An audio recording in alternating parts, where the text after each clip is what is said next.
Okay, first of all, I'd like to congratulate Lake Mary Little League World Series, their coaches, their players. I mean, that's big time. I know a lot of our coaches and players were keeping up with them the last game or so real proud of those guys. Week one's finally here, an opponent, New Hampshire. We're looking forward to playing these guys here at home in front of our home crowd. We got a lot of new players. I'm real excited to watch our team play. I think this first game will tell us a lot. About where we're at. But the big thing is just finally getting to play a week one opponent here at home and looking forward to it. Questions? Coach, John Walker put on social media that he had some sort of knee injury. Can you update us on his status? Yeah, he did. He had a lower body injury, I think a couple weeks ago. He's going to be out for an extended period of time. Hopefully we'll get him back before the season's out. I'll keep you updated as it gets closer and all that. And on that note, I saw Dalen Dotson on the depth chart was listed as a defensive tackle. Was that a move because you're not going to have John Walker early on? Well, yeah, and he is a guy that's played inside some. When we were, watching his film when he went in the portal, he played some 4-eye against Georgia and did some good things too. So he's a guy that is at least familiar there. And then we got some young guys too that, are really coming on and really trying to develop those guys. The good thing at that position, we do have some quality depth, which definitely helps. Yes, along those lines with health, is there any other players that you can talk about that are banged up or may not be able to go? Yeah, Jordan Davis, we're not going to have him this year. He tore his Achilles the first week of practice, and Jordan's been, just a phenomenal teammate person since I've been here. He's overcome injuries after injury, and he wanted to try it again and got hurt again. But everybody else, we expect to be ready to go. Coach, typically you talk about this first week still being part of the evaluation process, but in this particular, a lot more transfers perhaps than in the past. Does that change your approach at all, or what's different in your first week evaluation going into the game? I mean, like I've said, in fall camp, it's been a grind. That was intentional to make sure and bring our team closer together. I talked about our team building things, and all that's great, but there's nothing like being out there. They put the coaches on the sideline and they let the players play. And that's what I'm most excited about, to see how they're going to respond to success, adversity, how close they're going to be, who the leaders are going to step up. Like I said, they make the coaches stay on the sideline for a reason, and every championship team I've been a part of, has been player-led. So all those dynamics, that's what I will be looking forward to seeing, on Thursday.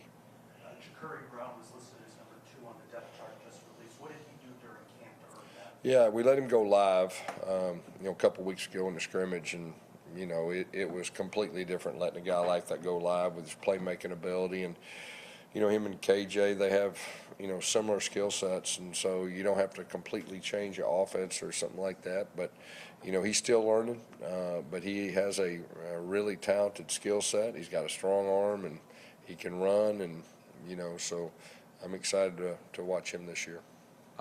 Walk-on freshman D-tackle Tyreek Robinson made the 2 deep. I was wondering what it means for a guy like that to make it. Oh, when we recruited him, we thought he, had a skill set. Like I tell the guys, I don't care if you're a 5-star transfer, 5-star walk-on. I mean, everybody's going to get opportunity. And, he's shown we got opportunity that, he deserves to be in the mix, to have a chance. He's still young. I mean, he's still a lot to learn, but he does have a skill set that, think if he'll keep progressing, he'll be able to help us. All over about one of the fifth offensive line spots in the Baking. What growth did you see out of him, and what stood out as far as including him in the starting rotation? Yeah, Paul has grown probably as much as a player in 1 year as any player I can remember. I mean, just knowledge of the game, his mindset, everything that goes with it. He has come on and starting to turn into one of our better offensive players. I've been real proud of Paul, and he's had a great camp. Coach, you've been around a lot of championship teams. What are some characteristics you feel like this team embodies that can get you guys over that hump? Yeah, I mean, we got leaders. We have experience. I mean, I think when you look at our roster, we have a lot of guys that played a lot of football, a lot of big-time football, and have played well. We know playing big-time football, but it's all about chemistry and coming together as a team, and that's going to be our challenge. That's everybody's challenge. I mean, you can look at the first week games. You can look at these games coming up this weekend. I I mean, it's just the chemistry. Can they be a true team and not individuals? So you're in a time of college football that the world tells you individual. And so that's our challenge, and we've been talking about it, but there's nothing like getting out there. That's when we'll find out. So we do have quality experience. We do have more playmakers on defense than we had last year. We've got experienced quarterbacks. So, you like that part of it, but we'll find out once the game starts. Coach, you have a lot of depth at the wide receiver position. Talk about Trent Whitmore in that wide receiver spot. Yeah, Trent has been one of those guys kind of in the background since he's been here. Now he's starting to establish himself as one of our better receivers. I mean, he has really made some really nice plays catching the football. He's always been one of those kind of dirty work guys, and he'll block. He's very smart, but he's really taken his game to the next level. And I think probably more than anything, he's actually got more opportunities. We had Javon last year, and now we don't have Jay. So he's got more opportunities, and he's really seized the moment. Coach, you mentioned the Lake Mary kids. They set a goal, accomplished it, and you guys have set goals, are about to embark on this. Is it motivating even for older players, older coaches to see this come to fruition, and you guys are getting ready to tackle this? I think anytime somebody does something extremely special and it's in the area and local and all that, and you're already proud of them, I mean, I think that is a really neat deal, not just for us, but everybody in the area. Did you grow up playing Little League? I played Little League baseball. Never was good enough to make it to like a Little League World Series, but yeah, I did it. You talked a little bit about the challenge of having an opponent in front of you. What are the challenges that New Hampshire is going to bring you guys? When you turn on the film, of course, they're going to have quite a few new players just like us. They got a new quarterback. Their quarterback last year, he transferred to Minnesota. They got another transfer, and I think he's a pretty good guy. Their defense plays extremely hard. You can tell they're well coached. Their head coach played there, a real successful quarterback. They have a lot of pride in their program, and so we got to play good, clean football. And like this game, honestly, will be more about us than it will be our opponent. But we have a lot of respect for their program. Behind R.J. Harvey, you have a gauntlet of running backs. How do you plan to distribute the carries and make sure everybody gets their fair touch? And It starts with R.J. Harvey. I mean, I think everybody knows that. He is set up to have a great year. And we'll have a plan. We'll have a plan going into each game. Coach Cam Martin will have that plan. We'll see how each one goes. The great thing is we have quality depth at the running back position, which you can never have enough of that. So, we'll have different plans each game. You may see two guys on the field at the same time, some two. So we'll just see how each game unfolds. Gus, you talked about this game being a little bit more about your guys' self rather than New Hampshire. What do you want to see from your guys out of this game? I want us to play good team football. I want us to be sound on offense without all the penalty crap and all that like we talked about. I want us to be sound on defense, and I want to hear some hits where the crowd goes woo, type deal. And I want to play good disciplined football. I mean, that's really it. It's just getting back to the basics. That's really been what we talked about the whole fall camp, and not have those self-inflicted wounds. And that's the challenge of the first game. You look at those first games. I mean, there's a lot of penalties. I mean, we can't be that team, and hopefully that won't happen. On that note, what would be a quality first start for KJ Jefferson? I mean, I think for him to get out there and play with his teammates and play good, clean football and, get some momentum. How good is this team? How capable are they of achieving I mean, the goals it's you yet set to out? be seen. I mean, like I said, we got experience. We've got some playmakers. We'll learn a lot. I'll learn a lot too, just like y'all will. I mean, the practices are great. You can learn from the scrimmages, especially when your quarterback goes live, but there's nothing like getting on that sideline as one and playing against an opponent and have to adjust, have to overcome adversity, success, how you going to deal with it, and just grow as a team, So I'll be able to tell you as the weeks go. Coach, a lot of you and the other coaches talk a lot about not getting too high or not getting too low. A lot of close games taking place over week 0 here. Do you kind of point to those as an example that anybody's vulnerable? There's more quality in college football than ever before. You're going to continue that. As long as the portal's like it is, I mean, you're going to have your handful of teams that spend $20+ million that, on the NIL, they probably separate everybody else. I mean, there's a lot of equality. And, there's a lot of newness. So we got all our new players, other teams got new players. So, I think that trend will continue. 3 of your spring portal additions were listed as defensive starters between Mack, Sheldon, and Najalik. So after the spring camp, what did you guys evaluate as a staff as far as the defensive needs? And then also, how do those 3 guys adapt to and learn the scheme so quickly?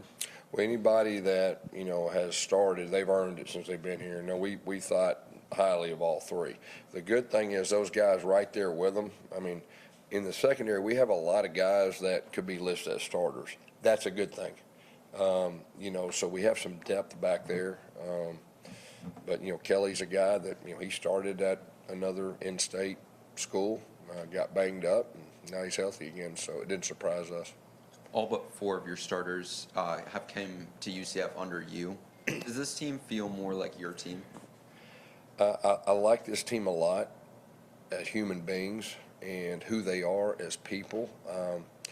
Big picture team. I mean, I like them. Right now I'm looking forward to the journey with them in the process and, whatever that means. But I really like coaching these guys. I feel like everybody we have wants to be coached. They want to be team-oriented.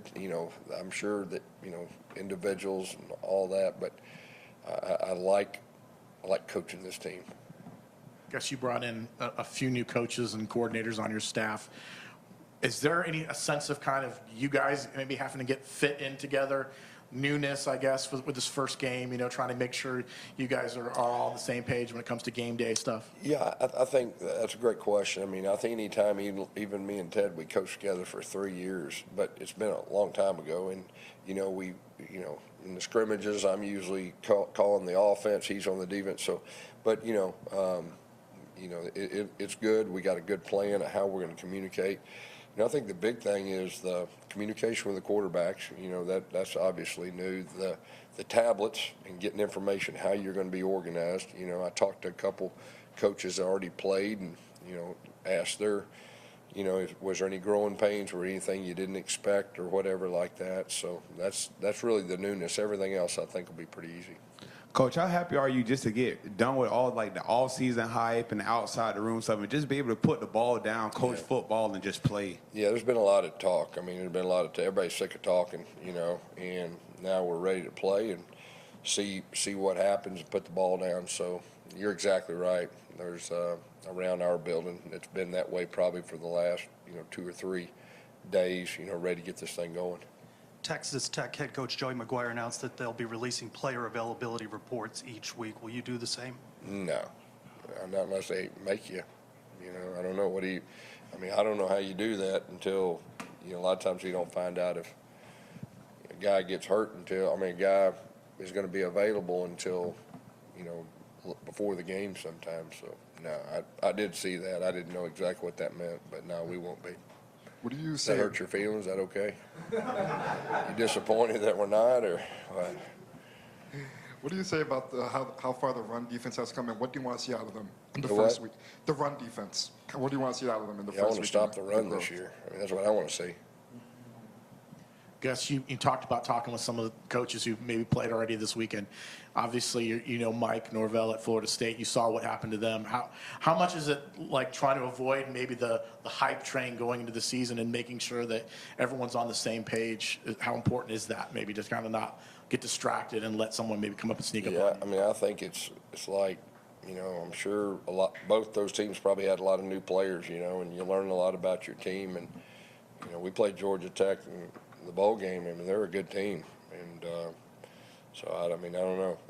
They got good players and they're a good team. Obviously, there was some struggle to stop the run last year, so you brought in a bunch of transfers. Andrew Harris, though, is the only returner to make the 2 deep. What have you seen from him this camp? He's a more veteran guy. He was still green and young last year. He's got a skill set. We knew that, but he's more confident.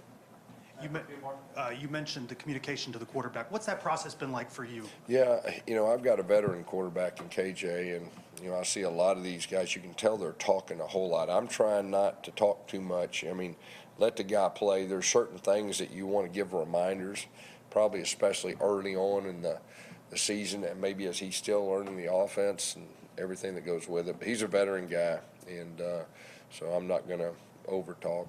There's a proposal to eliminate the spring transfer portal window and just have the winter one December, early January. Do you have an opinion on that? Is that something as coaches you would like to see it shrunk down? Yeah, I mean, I think the